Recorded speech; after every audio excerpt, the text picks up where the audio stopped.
ఆమె పని చేసి మేము ఇంటికి వెళ్ళిపోతాము, మాకు ఇల్లు నచ్చలేదు, మేము వేరే ఇంట్లోకి వెళ్తాం, లేకపోతే ఇండియాకి వెళ్ళిపోతాం అని చెప్పంటే ఎలాంటి అబ్జెక్షన్ లేకుండా పంపించాలన్నమాట. డబ్బులు కట్టు, మీ ఇంటికి పంపిస్తాం, లేకుండా ఇక్కడే ఉండాలా అని చెప్పి ఎలాంటి కండిషన్లు అయితే పెట్టకూడదు అనమాట. అందరికీ నమస్కారం. నా పేరు హరినాథ్. నేను కువైట్లో ఉంటాను. నేను కొత్తగా యూట్యూబ్ ఛానల్ క్రియేట్ చేసిన. నా ఛానల్ నేమ్ వచ్చేసి SVKD వ్లాగ్స్. కింద రెడ్ కలర్లో సబ్స్క్రైబ్ బటన్ ఉంటుంది, నొక్కేసేయండి. అది మీకు ఫ్రీయే. అలాగే వీడియో లైక్ చేయండి. ఈ వీడియో లైక్ చేశారంటే ఈ వీడియో కాస్త ఇంకొకరికి వెళ్తుంది అనమాట. సో ఇప్పుడు మ్యాటర్లోకి వెళ్తే, కువైట్లో టిక్టాక్లో కానీ ఇన్స్టాగ్రామ్లో కానీ ఒక విషయం అయితే తెగ వైరల్ అవుతుంది. ఒక 2 రోజుల నుంచి వీడియోలోకి వచ్చి ప్రతి ఒక్కరు వీడియో వేస్తారనమాట. సరే ఏందా అని చెప్పి నేను కూడా ఒకసారి చెక్ చేద్దామని చెప్పి చెక్ చేసిన. దాంట్లో కొన్ని విషయాలు అయితే వెల్లడించారు కువైట్ గవర్నమెంట్. చాలా అంటే చాలా హ్యాపీ. సో ఆ విషయాల గురించి ఒక వీడియో చేద్దామని చెప్పి అనిపించింది. ఎవరైతే ఇంట్లో కద్దామాలు కానీ డ్రైవర్లు కానీ గృహ కార్మికులు ఎవరైతే ఉన్నారో వాళ్ళకి ఒక జీతం బోనస్గా ఇవ్వమని చెప్పి గవర్నమెంట్ బిల్లు పాస్ చేసింది. ఇది చాలా అంటే చాలా సంతోషమైన విషయం. అలాగే ఇవ్వాలని కోరుకుందాం. ఈ బిల్లు అయితే పాస్ చేసిన తర్వాత మన వాళ్ళు ఏమంటారంటే, కొంతమంది కామెంట్లు అంటే బాధతో పెడుతున్నారో దిగులతో పెడుతున్నారో బాధతో పెడతారో ఎటకారంగా పెడతారో తెలియదు, కానీ ఇవి జరిగినప్పటికీ కొంతమంది మాకు ఇచ్చే జీతం ఇస్తే చాలులే, ఇంకొచ్చేసి అట్ట ఇవ్వరు ఇలా అని చెప్పి కింద కామెంట్ అయితే పెడుతున్నారు.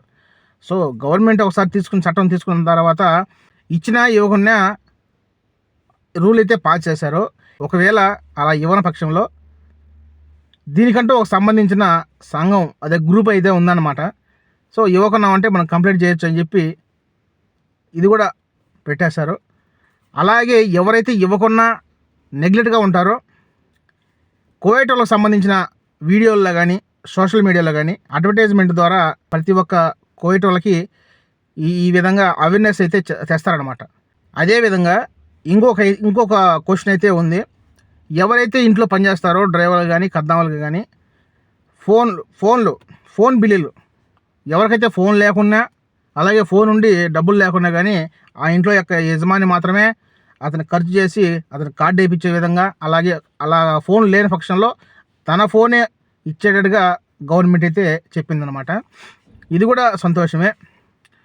ఇంకొక విషయం ఏంటంటే, ఎవరైతే ఆ ఇంట్లోకి వచ్చిన గృహ కార్మికుడు కానీ కార్మికురాలు కానీ ఎవరైతే ఇంట్లోకి వస్తారో, ఒకవేళ పని చేయకుండా ఉంటే మాకు ఆ ఇంట్లో పని నచ్చలేదు, మేము వెళ్ళిపోతాము, మాకు ఈ ఇల్లు నచ్చలేదు అని చెప్పి వెళ్ళిపోతే ఎలాంటి అబ్జెక్షన్ కూడా చేయకూడదు అనమాట. సో ఇది చాలా అంటే చాలా ముఖ్యమైన విషయం, చాలా సంతోషమైన విషయం. సో చేయొచ్చు, కానీ దానికంటూ అప్పుడు ఆ రోజు ఉండే అంటే ఎన్ని రోజులు పనిచేసిన దాన్ని బట్టి ఈ నిర్ణయం తీసుకుంటారు. సో మ్యాక్సిమమ్ ఆమె పని చేసి మేము ఇంటికి వెళ్ళిపోతాము, మాకు ఇల్లు నచ్చలేదు, మేము వేరే ఇంట్లోకి వెళ్తాం, లేకపోతే ఇండియాకి వెళ్ళిపోతాం అని చెప్పంటే ఎలాంటి అబ్జెక్షన్ లేకుండా పంపించాలన్నమాట. డబ్బులు కట్టు, మీ ఇంటికి పంపిస్తాం, లేకుండా ఇక్కడే ఉండాలా అని చెప్పి ఎలాంటి కండిషన్లు అయితే పెట్టకూడదు అనమాట.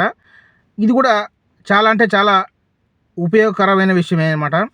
ఇంకొకటి వచ్చేసి దీంట్లో ఎవరైతే తమ డ్యూటీ ముగించుకొని ఆ ఇంట్లో కాలం గడువు వరకు చేస్తారో తర్వాత ఇండియాకి వెళ్ళిపోతాం కదా, అలా ఇండియా వెళ్ళిపోయేటప్పుడు విమానం ఖర్చు కూడా, అంటే విమానం టికెట్ కూడా ఆ యజమానియే తేవాలన్నమాట.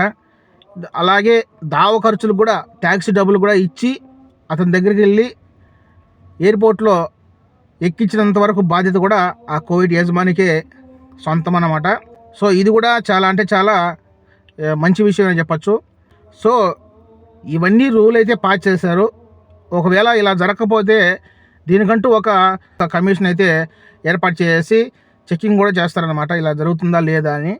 ఒకవేళ అలా జరగని పక్షంలో చట్టరీత్యా శిక్షకు గురయ్యే అవకాశం ఉంటుందని చెప్పి బల్లగొద్దు మరీ చెప్పారనమాట. సో ఈసారి రోజులాగా కాకుండా ఈసారి ఒకరోజు గట్టిగా చెప్తున్నారు న్యూస్లో, అలాగే యూట్యూబ్లో కానీ ఇన్స్టాగ్రామ్లో కానీ టిక్టాక్లో కానీ ఇలాగా సోషల్ మీడియాలో చాలా గట్టిగా చెప్తున్నాను అనమాట. చూద్దాం. ఇప్పుడు బోనస్ ఇవ్వడం పక్కన పెడితే ఈ రూల్ అనేది పాస్ చేశారు. ఇంతకుముందు రూల్ అయితే లేవు కదా.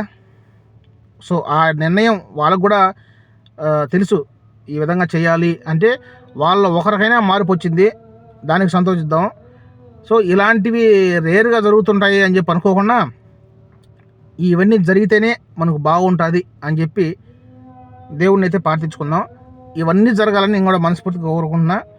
వీడియో అయితే మీకు ఇన్ఫర్మేషన్గా ఉంటే సబ్స్క్రైబ్ చేయండి. అలాగే ఇలాంటి వీడియోలు చేస్తూనే ఉంటా. అలాగే సబ్స్క్రైబ్ చేయండి, అలాగే లైక్ చేయండి. నెక్స్ట్ వీడియోతో మళ్ళీ మీ ముందుంటా. నేను హరినాథ్, SVKD వ్లాగ్స్.